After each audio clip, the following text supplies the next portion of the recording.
the pain. It's really nice. It's isn't that really something? AeroLink versus Awestin is going to be our losers finals. Both these players duking it out, trying to figure out who can join Cosmos in that grand final seat. This is what I've actually been wanting to see all night. Awestin for me is like my go-to guy whenever I think about, oh my god, the punish. When I think about, oh my god, the punish, because I agree with you. I mean, he just has some goofy punishes. And that's the thing about playing against Awestin is there's two factors to it. You have to be always on your toes, right? But at the same time, you can't be too on your toes because then you're just playing Austin's game instead of your game. Nice back. So, see, this is what I love about Awestin. It's that even now, he's not afraid to go against Bayonetta and go out there and threaten her.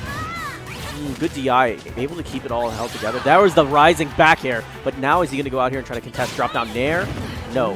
Gets hit through the stage there by that up B. Yeah, that witch twist. Falling up air will be enough for Awestin to draw first blood in this first game. Awestin is going to try to maintain center stage while not getting hit by forward smashes.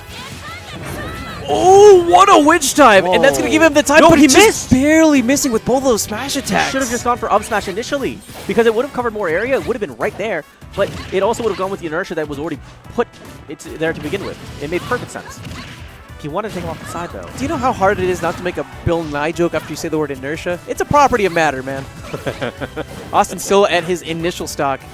Oh, and getting clocked by that F smash. It was very possible he was just waiting for AeroLink to maybe overextend with something like a heel slide and then punish afterwards. But coming out of nowhere with that F smash and taking the stock for himself, I love it. Oh, forehead, nice. Ooh, interesting. I thought he wouldn't have drifted a little bit further away, but regardless, you would have seen Bayonetta do side beat to punish that.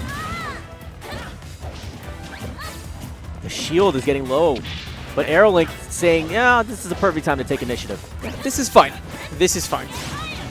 PK Fire will be letting Awestin get the grab, but AeroLink's so quick to mash out of that. Just the tip. And now he's threatening here. This is where Awestin has to make sure he is on point with his air dodges. Because AeroLink is not afraid to pull the trigger. He will go for those forward. He will go for the smashes in general. He doesn't care. Especially because he had the percentage to go with rage on top of it. Wow. He's getting caught by a lot of these below the ground witch twists, right? Right from underneath. Good DI. He's still holding in there. Good job even avoiding the up entirely. And wow, so smart was the witch time. He knew that Awestin was going to be a bit desperate, looking for that KO option. And the witch time there was just so smart. So I want to touch on something that I don't know if a lot of people are thinking about when it comes to Bayonetta is the edge in general. Edge play with Bayonetta with such a fast counter and such a massive punish hanging behind the door, it is terrifying, to say the least. Because if you come on and you're doing something, say you're trying to do, say you're trying to guess that Bayonetta's coming back onto the stage and you're going to punish that 1 to 2 frame availability that's there, and you want to just see if you can catch her out. You now have to constantly be afraid of witch time coming up. Now, if you think that you're going to go on the offense and you think you're going to contest someone like that, witch time is there waiting for you potentially. And it's a quick trigger to go off. And for a character whose range is particularly small, like Ness, witch time gains increased potency because of the window that's available there in terms of like the hurt box potentially, quote unquote, right? I don't know if you want what you want to call it. Oh wow. And Awestin actually is taking on a lot of percentage here. He's still trying to figure out his way in, and I think that forwarder to catch the jump was just at least a good start to maybe understanding a bit more on AeroLink's game plan. I think what's so hard is I don't think he even needed the up air. That low ceiling contributed. Wow.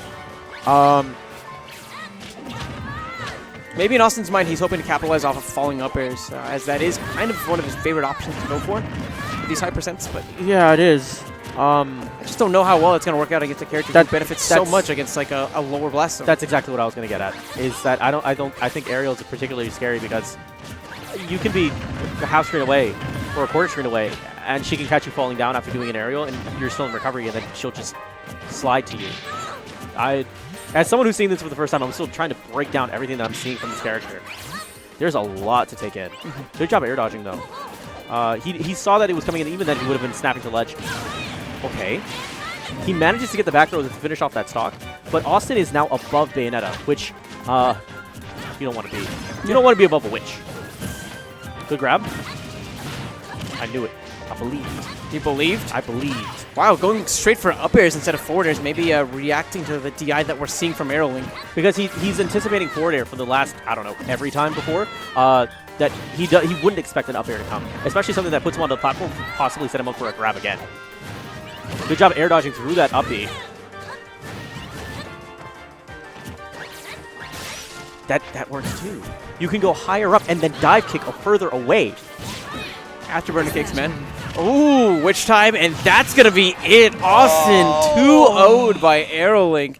Both times for those last stocks, it came down to those witch times at the corner. Yep. And it makes a lot of sense because whenever you're playing against any other character, you're like, my opponent's in the corner, this is when I strike. But you just can't do that against Bayonetta. Like Jigglypuff in Melee, for example, this is a character where you have to play on their terms, else you're going to get knocked out. This hurts my brain. It's okay, man.